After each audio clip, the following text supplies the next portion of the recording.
Mm. The first time my future mother-in-law looked at me, I was standing in the foyer of her Beacon Hill townhouse holding a cardboard box of grocery store cupcakes, and her eyes traveled from my scuffed flats up to my drugstore lipstick like she was pricing a stain on her rug. She didn't say hello. She said, "Oh, you're shorter than I imagined." Then she turned to her son and asked if I'd park the car somewhere it wouldn't embarrass the neighbors. I smiled. I'd been smiling for 3 months by then, ever since I decided to become someone else. My name is Adeline Park. I'm 31 years old, and on paper I'm the lead architect at a firm that takes on projects most people only see in glossy magazines. We did the new performing arts wing at a private school in Connecticut last spring. We did a $40 million private residence in Aspen the year before that. My salary, including bonuses and equity, lands somewhere around $240,000 a year. I own my apartment in the South End outright.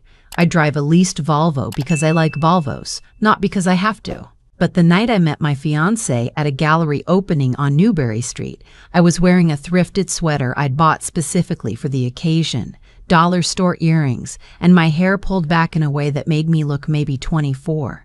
I'd come straight from my office, but I'd stopped in the bathroom of a coffee shop to change, the way someone running away from a felony might. I had a paper cup of cheap white wine in my hand, and a story already prepared. I should explain. The reason I do this, the reason I become someone smaller before I let anyone close, is because of my sister. My sister Marisol is 2 years older than me. When she was 26, she married a man named Bryce who came from old Connecticut money, the kind of money that doesn't show up in net worth lists because it's been quietly compounding since the 1800s. Bryce loved her, or said he did, until our father's contracting business hit a bad year, and she suggested maybe, just maybe, Bryce could co-sign a small bridge loan. He didn't yell. He didn't even argue. He just looked at her the way you look at a coat you've decided to donate, and he started, slowly and with great courtesy, dismantling their life. Lawyers, a prenup she'd signed at 24 without really reading, a new apartment for him in the city while she stayed in the country house. To think, within a year she was back in our parents' guest room with a Hermes bag and a bottle of Lexapro, and she didn't laugh at anything for almost 2 years. I watched all of that. I watched my mother age 10 years in 12 months. And when I started dating, when men began asking what I did and where I lived and what kind of car I drove, I started lying. Not big lies, small ones.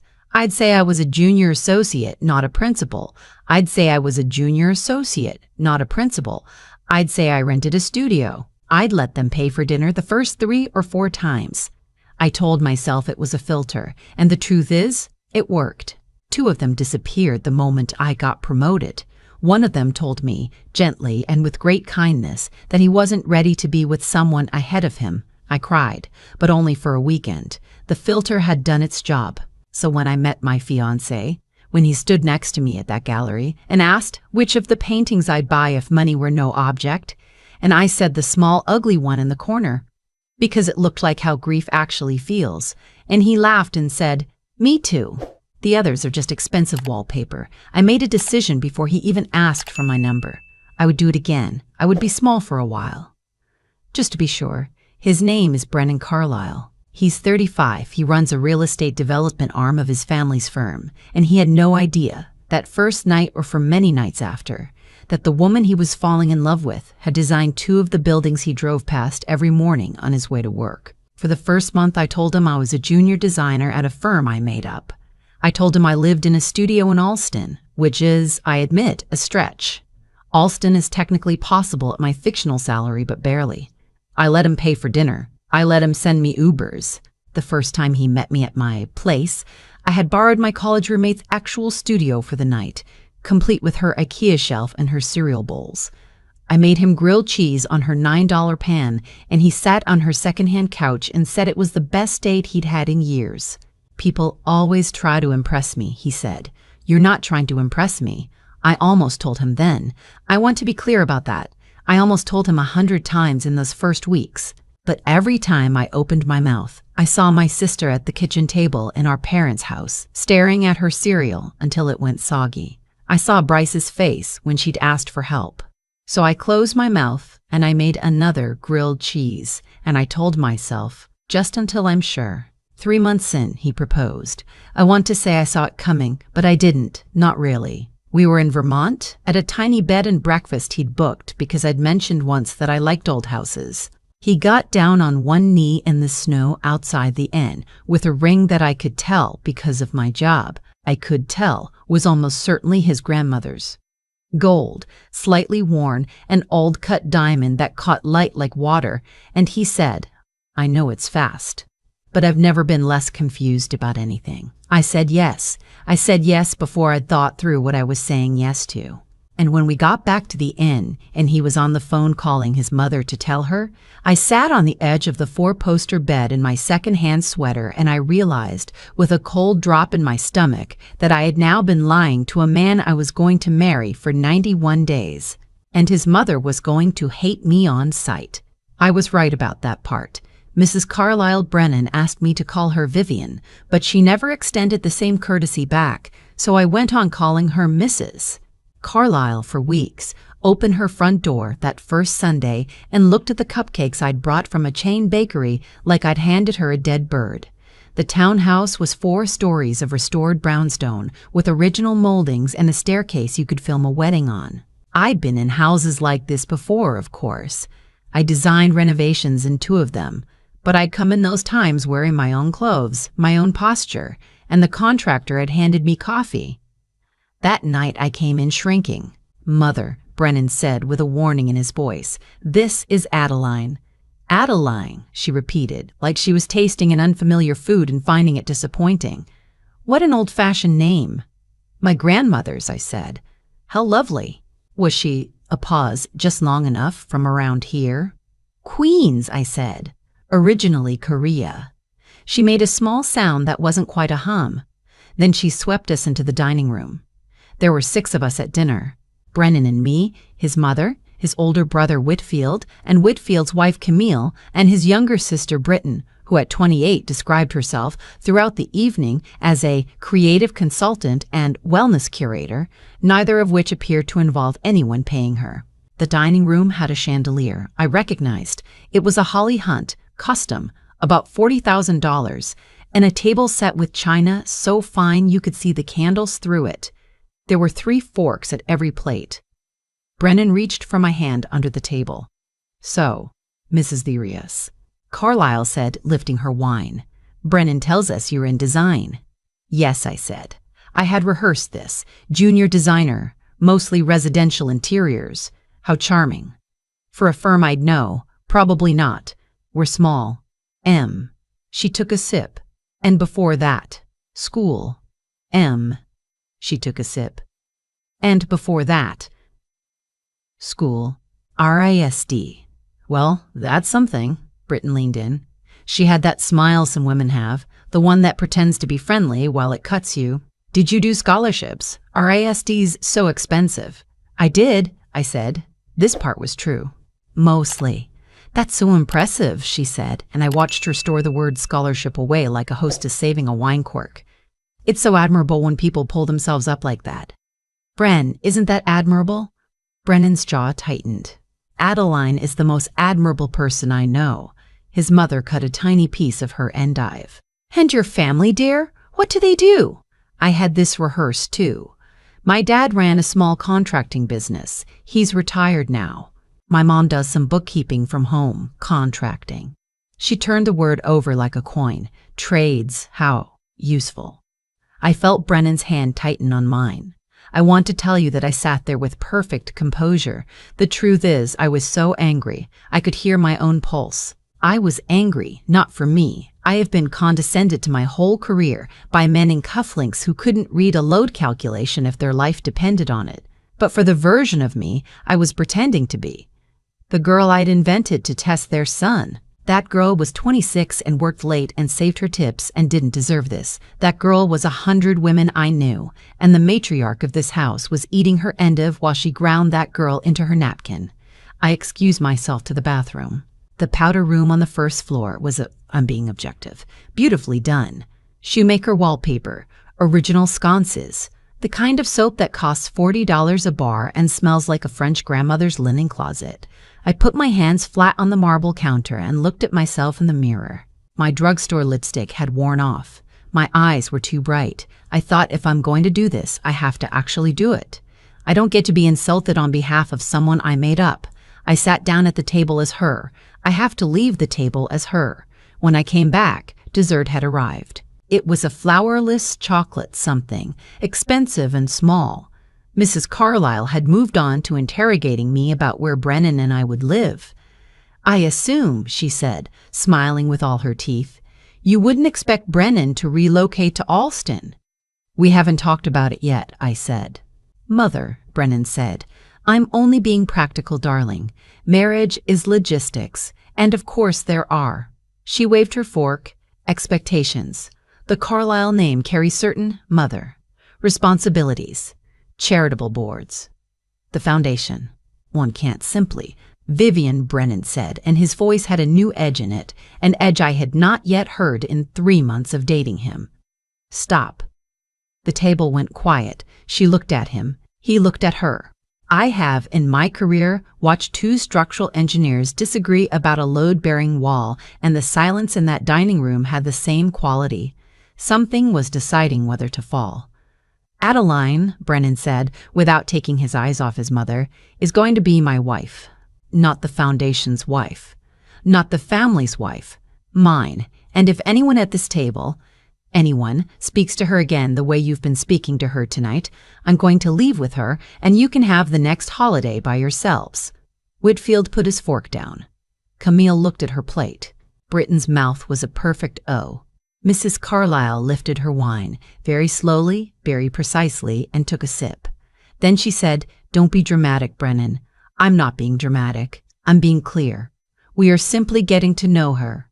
You're not. You're auditing her." She set the glass down. "Darling, I am your mother. I have a right, you have a right to be at my wedding if you behave. That's the right you have." I sat there with my hands in my lap, and I felt something I had not expected to feel. I felt in that moment certain, not about him being a good man. I'd suspected that for a while.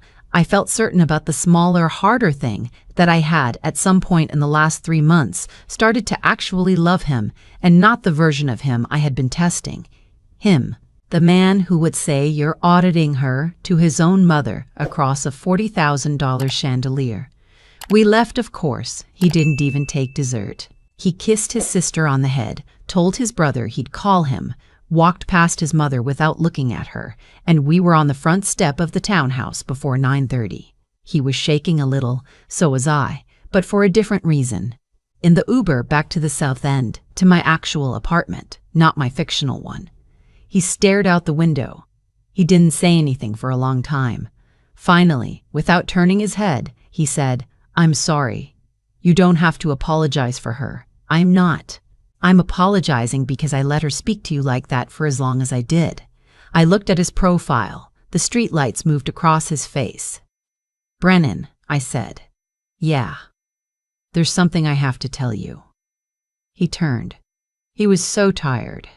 I could see, suddenly, that he had been bracing for tonight for weeks, that he had loved me harder this whole time, precisely because he had known what his mother would do. I felt a wave of shame I had not felt in 3 months. "What is it?" he said.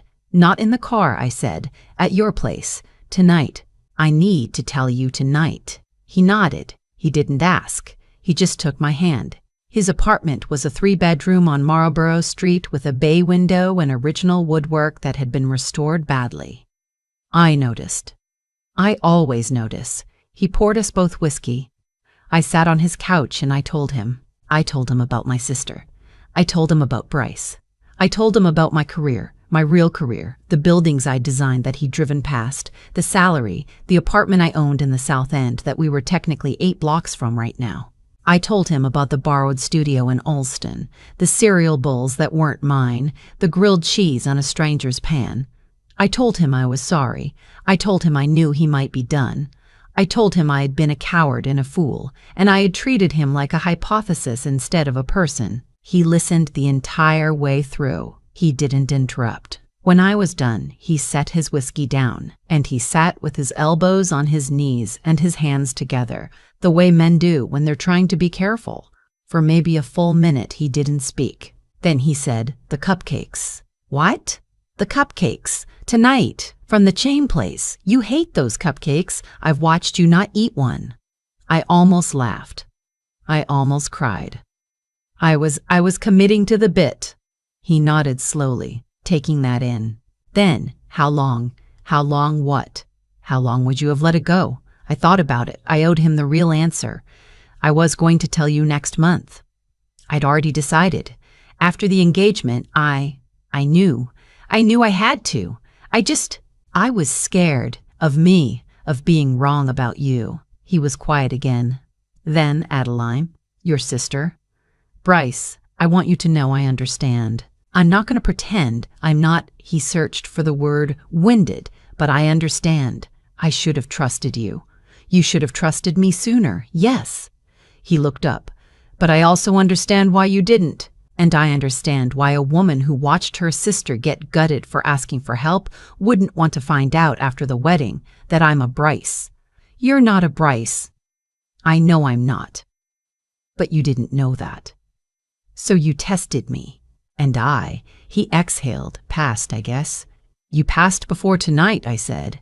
"You passed the first time you ate grilled cheese on a stranger's couch and didn't ask why my towels didn't match. You passed the night you proposed at a bed and breakfast instead of at a 5-star resort because you remembered I said I liked old houses. You passed 100 times. I needed to be sure, and then I was sure, and then I was sure, and then I was scared to tell you I'd been sure for a while." He stood up. He came over to the couch. He sat next to me, not touching, just close. "Tell me about the building," he said, "the one I drive past." So I told him. I told him about the corner office building on Boylston with the curved glass on the 3rd floor, the one his cab probably crawled past every morning. I told him I'd fought for those curves for 6 months, that the developer had wanted flat panels because they were cheaper, and that I had stood in a conference room at 28 years old and told a 60-year-old man that the curves were non-negotiable, and I had won. I told him about the school in Connecticut. I told him about Aspen, about the fireplace that took 11 attempts to get right, about the homeowner crying when she saw it because it reminded her of a fireplace from her childhood that I had only ever seen in a single photograph. He listened, and as I talked I watched something in his face change. It wasn't pride exactly, it was recalibration. He was meeting me. He was meeting the real me, the one who fought for curves, and he was not flinching. When I ran out of words, he said, "Marry me again." "What?" "Marry me again. I want to ask you again, now that I know." I started to cry. I'm not a crier. You should know that about me. I cry maybe twice a year, mostly at movies my husband mocks me for. But I cried then, and he got down on one knee on the rug. The rug, by the way, was a decent reproduction Persian, slightly oversized for the room. And he said, "Adeline Park, lead architect, South End apartment owner, liar of grilled cheese, will you marry me?" I laughed through the crying. I said yes. The morning after, we made a plan. I was going to tell his family, all of them together. He suggested doing it as a couple. I told him no. I wanted to tell his mother alone. He didn't argue. He just looked at me and said, "She's going to try to make it about her." "I know. She's going to try to say I knew it. I know. You've got this." I went to the Beacon Hill townhouse 3 days later on a Tuesday afternoon because I had a hunch she'd be home and not expecting me. The housekeeper let me in. Mrs. Carlyle was in the morning room, which is a thing rich people have, drinking tea and reading something on her tablet. She looked up when I came in, and the small muscles around her mouth tightened. "Adeline, I wasn't expecting you." "I know.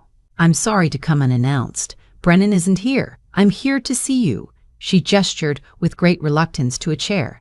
I sat. She did not offer tea.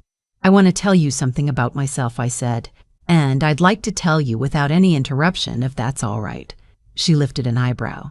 "Go on." So I told her.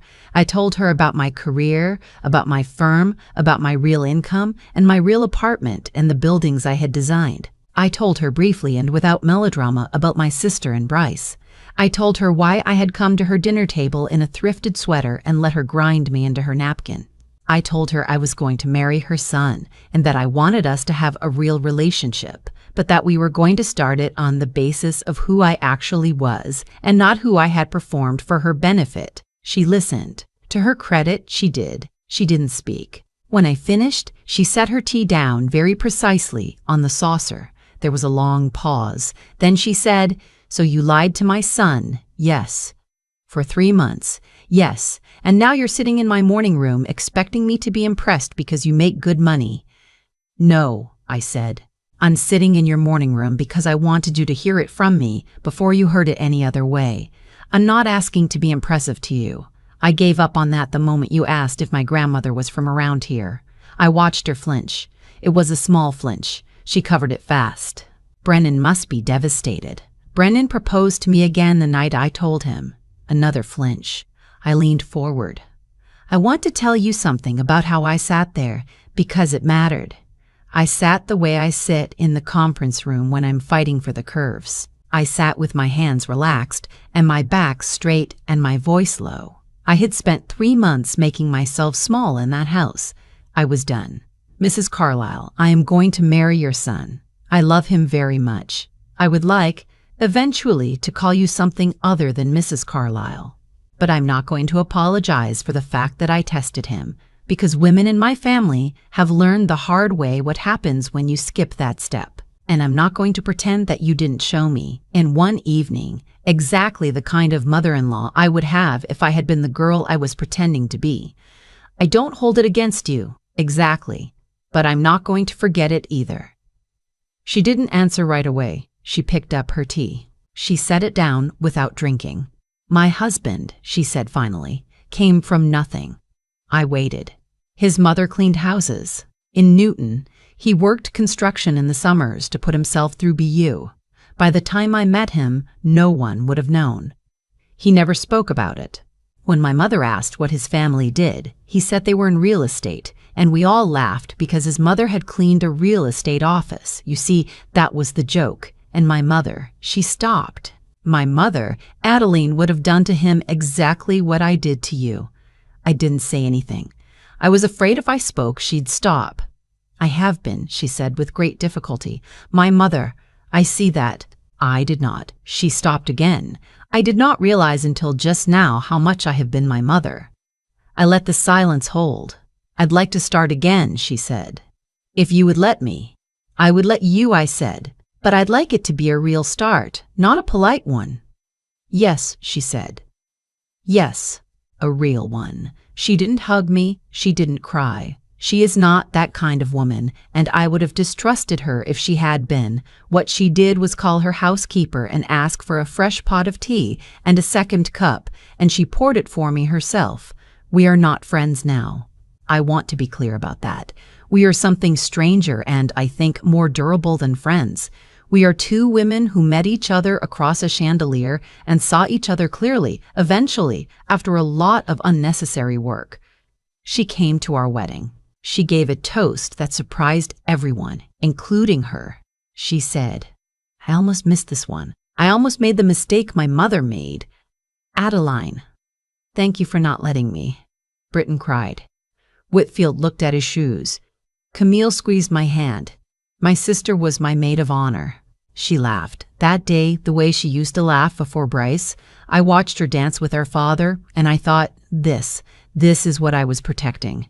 Brennan and I bought a house together in Brookline. I designed the renovation. I fought for curves. He brought me coffee while I worked. I tell people now, when they ask me how we met, that I lied to him for 3 months, and he forgave me. They laugh because they think I'm joking. I let them laugh. The truth is, I would do it again, and I would also never do it again. And both things are true at once, the way most true things are. If you've been hurt, if you've watched someone you love get hollowed out by someone who only wanted them when they were small, I'm not going to tell you not to be careful. I'm going to tell you to be careful, and to test, and to filter, and to do whatever you need to do to feel safe. But I'm also going to tell you this. The right person passes the test before you've finished giving it. The right person eats the grilled cheese. The right person, when his mother asks if your grandmother was from around here, puts down his fork and says, "Stop." And when you finally tell him the truth, when you finally walk into his living room and sit on his secondhand couch and say, "I have been someone else for 3 months, please don't leave," the right person doesn't leave. The right person gets down on one knee a second time, on a slightly oversized Persian rug, and asks again. Mine did. Yours will too. I think about that first dinner more often than I'd like to admit, not because of the cruelty in it, though there was plenty of cruelty, but because of how close I came to walking out of my own life that night. If Brennan hadn't put his fork down, if he hadn't said the word stop, if I'd married into that family without ever testing the floor beneath my feet, I would have spent the rest of my life shrinking, the way my sister Marisol spent 2 years shrinking after Bryce was finished with her. I have learned that some things in life work the way a stone dropped in water works. What you do comes back. The cruelty Vivian Carlisle showed me at her dining room table was the cruelty her own mother had shown her husband decades earlier, and it sat in her like a poison waiting for someone smaller to pour itself into. She didn't choose to be cruel that night, exactly. She defaulted to it. And the only reason that cycle broke, the only reason she sat across from me 3 days later and said I have been my mother, was because someone finally stood in front of her and refused to be poured into. I want to tell you something I believe now, after all of this. The good in a person and the strength in a person are not the same thing, but they need each other to survive. Brennan was a good man before that dinner. He had been good for 35 years. But goodness without backbone is just permission, and his goodness had been giving his mother permission for a long time. The night he said, "Stop," his goodness finally grew a spine, and that is the moment I knew I could marry him. Not before. I had loved him before. But love, I have learned the hard way, is not enough. You need a partner whose kindness has teeth. The same is true of cleverness. I was clever enough to test him. I was not, for a long time, brave enough to tell him the truth. Cleverness without courage is just a hiding place with better wallpaper. I was hiding. I would have kept hiding if his mother hadn't pushed me far enough that I had to choose between staying small forever and standing up. I'm grateful for that push, in a strange way. Pain that wakes you up is a teacher, even when the teacher has bad intentions. If you take anything from what I've told you tonight, take this. Be careful, yes. Test the people you let close to you. Watch how they treat the version of you that has nothing to offer, but don't mistake the test for the relationship. At some point, you have to put down the disguise and walk into the room as yourself, and you have to trust that the right person will still be sitting there, and if he isn't, then you've saved yourself a worse heartbreak later. Either way, you win. That, more than anything, is what my sister taught me without ever meaning to. The only thing worse than being seen and rejected is being loved while invisible.